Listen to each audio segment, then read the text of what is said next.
Ken Linsman was the original Rat. You know, that was his nickname, Rat. Kenny the Rat Linsman. He's going to stick his nose in even where it doesn't belong. He could skate, he could talk, everything was, he could do everything fast. But that was the edge that he used to throw you off your game. You name it, he did it. And he'd spear you, slash you, spit on you.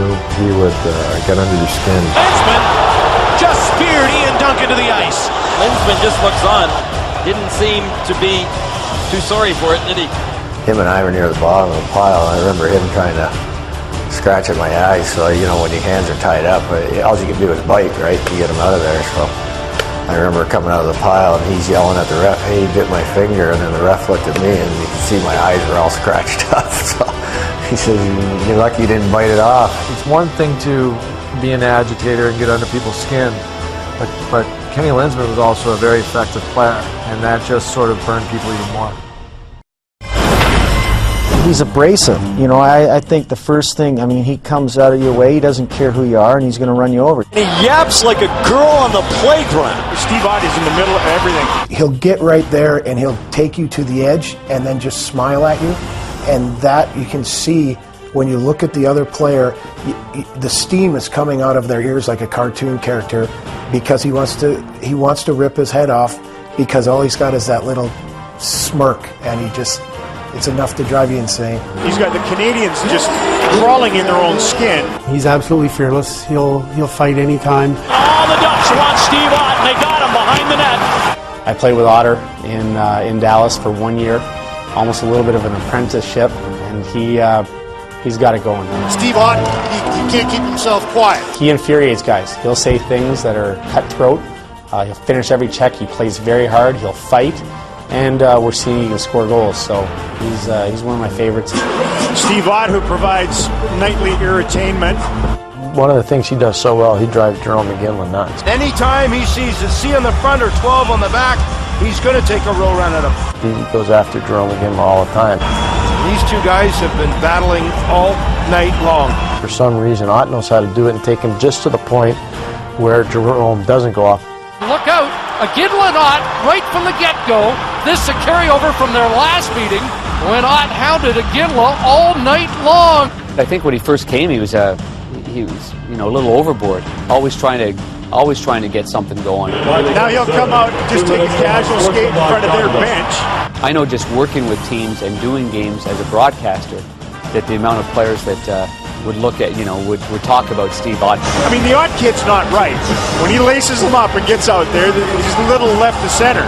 He's probably as smart at it as just about anybody in the NHL.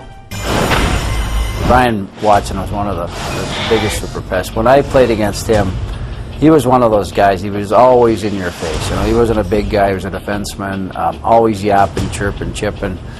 I mean, I got so mad at him one night, I deliberately shot the puck at his head rather than shoot it in. And you say, why would you do that? But he just got under your skin so much. Brian Watson went into the boards and Stanley and Brian Watson bumped together. He's a tough cat.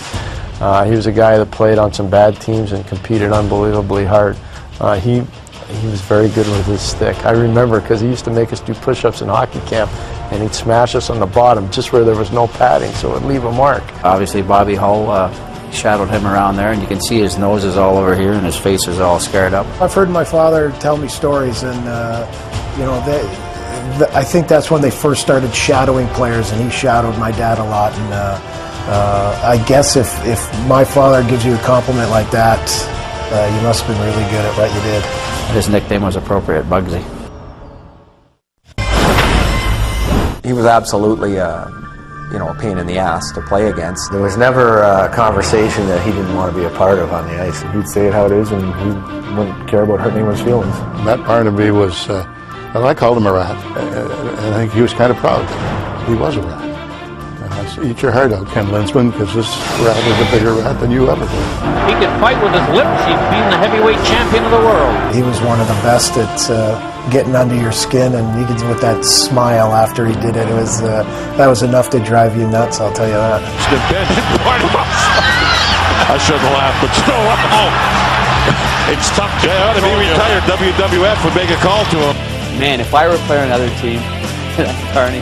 You want to sucker punch Barney because the scrum's happening and he's always got his head over and he's always chirping about something. And there's the smile. There's been a lot of fists who have wanted to knock that smile into yesterday. Whatever I had to do to get them off their game, whether it be a slash in the back of the legs when the ref wasn't looking, spraying snow in the goalie's face to get them mad, saying something about something that I know about their background or history. Kind of crosses the line. He may have said hello, or he may have said that your head up. I got a roughing set with him, and as we went to the box, of course, he was all over me about calling me a circus midget, and so then I started to make comments about about his teeth, that he should go lick his salt block, and he never gave up. You could never beat him. You could verbally yap at him, you could just never, ever get the last word. I think to be in this part of the business, you have to be able to be quick-witted and quick thinker on your feet, because people are going to say some nasty things back to you, and you have to be able to throw stuff at people that's really going to hit home. I think he knew that he had the ability to get under people's skin because he would basically say just about anything to anybody. A lot of times it would cross the line, but coming from him, you'd expect it. Matthew just wanting to say hello to some of his old mates. He had some quarrels with Lyle Odeline. I remember that. Those guys had a battle. Watch here. This is Odeline and Barnaby to start it all. Right there. Every game it was like they were in each other's face, and there was no mercy. There was stuff that was said that I wouldn't even repeat there. Odeline and Barnaby going at it. Odeline and Barnaby right on the whistle. He used to drive Robbie Ray nuts just on his own team. Even Razor at some point, he just shut up, and those two would get arguing, and next thing you know, it'd be a laugh fest for the rest of the guys listening to these two guys argue. He's a showboat, and he likes to run his mouth a lot, and he likes to be the center of attention. He thrives on attention. If you had like a low-end player or a lower-end player that was called up from the minors and he wanted to fight you, I think sometimes you say, I don't even know your name. Turn around. Let me see the name on your back, because I won't know you in a couple of days when they send me back on the bus to Fredericton. Different thing with lower end players. Again, come wash my car.